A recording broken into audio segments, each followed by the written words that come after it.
महाभारत के 5 महारथी जिन्हें छल से मारा गया। कुरुक्षेत्र के मैदान जहां करोड़ों योद्धाओं ने धर्म और अधर्म के नाम पर युद्ध में भाग लिया और अपनी जान गंवा दी। इस महायुद्ध को महाभारत के नाम से जाना जाता है। श्री कृष्ण ने इस युद्ध में पहले अर्जुन से कहा था कि इन योद्धाओं को गौर से देख लो।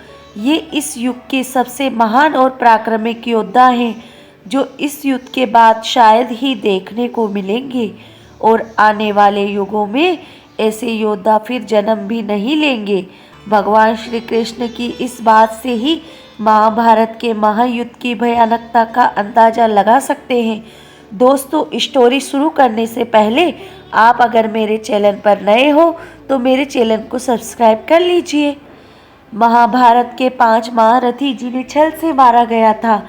इस महायुद्ध को कई हजारों साल बीत गए, लेकिन कहते हैं कि आज भी कुरुक्षेत्र की जमीन योद्धाओं के लहू को पीकर लाल है। धर्म और अधर्म के इस युद्ध में धर्म की जीत के लिए कई महायोद्धाओं को छल पूर्वक और कईयों को युद्ध के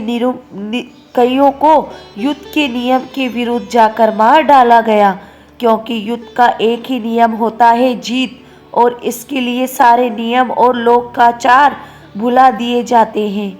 महाभारत के 5 महारथी जिन्हें छल से मारा गया। भीष्म महाभारत के महायुद्ध में सबसे बुजुर्ग और सभी योद्धाओं में श्रेष्ठ भीष्म थे।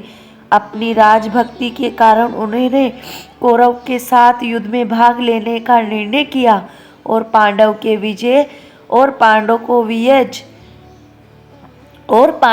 विजय से सबसे बड़े बाधक बन गए। इन्हें पराजित किए बिना महाभारत के युद्ध में पांडव को विजय होना असंभव था, क्योंकि भीष्म कौरव के सेनापति के तौर पर उनके ढाल बने हुए थे। 18 दिन तक चले इस युद्ध में भीष्म अकेले ही 10 दिन तक पांडव की सेना का संहार करते रहे। ऐसी स्थिति में भगवान श्री कृष्ण की सलाह से अर्जुन अपने रथ पर शिखंडी को लेकर आते हैं, जो ना पुरुष था ना स्त्री। भीष्म शिखंडी को एक स्त्री मानते थे और इस रहस्य से पांडव परिचित थे। भीष्म के स्त्री पर अस्त्र शस्त्र नहीं उठाने की प्रतिज्ञा का लाभ उठाते हुए अर्जुन ने युद्ध के 10वें दिन भीष्म को बाणों से छल्ली कर दिया और भीष्म बाणों की शैया पर लेटे लेटे अंत तक युद्ध देखते रहे। महाभारत के 5 महारथी जिन्हें छल से मारा गया। जयद्र दुर्योधन के जीजा जयद्र के कारण अर्जुन के पुत्र अभिमन्यु का वध कौरव ने मिलकर किया था। इससे क्रोधित होकर अर्जुन ने प्रतिज्ञा ले ली कि अगले दिन में युद्ध में सूर्यास्त तक वह जयद्र का वध कर देंगे, नहीं तो खुद अग्नि समाधि ले लेंगे। कौरव की पूरी सेना उस दिन जयद्र की सुरक्षा में लग गई। ऐसे में अर्जुन के लिए जयद्र का वध कर पाना असंभव हो गया। ऐसी स्थिति में श्री कृष्ण ने एक चाल चली। उन्होंने अपनी माया से सूर्य को ढक दिया, जिससे अंधेरा छा गया। जयद्र ने यह समझा कि शाम हो चुकी है और वह अर्जुन के सामने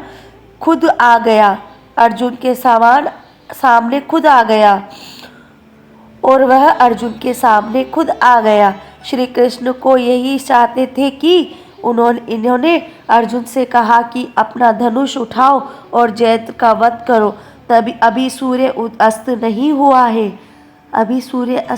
हुआ है। कृष्ण के इतना कहते ही सूर्य देव फिर से प्रकट हो गए। अर्जुन ने एक ही पल की देरी भी न करते हुए जयद्र का वध कर दिया। महाभारत के 5 महारथी जिन्हें छल से मारा गया। कर्ण का वध भी अर्जुन ने छल से किया था। युद्ध के बीच एक श्राप के कारण कर्ण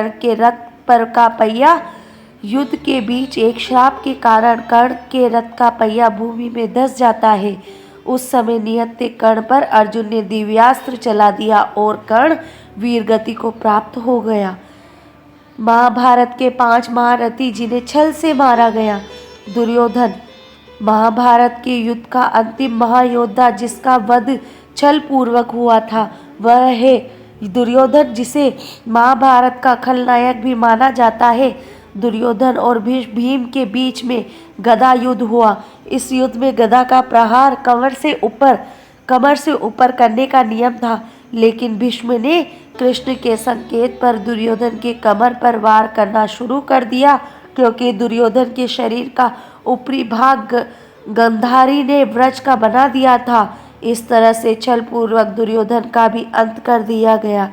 अगर दोस्तों आपको मेरी स्टोरी अच्छी लगी हो तो मेरे चैनल को सब्सक्राइब और मेरी वीडियो को लाइक शेयर करना ना भूलिएगा। कल फिर मिलेंगे नई वीडियो के साथ, तब तक के लिए हंसते और मुस्कुराते रहिए।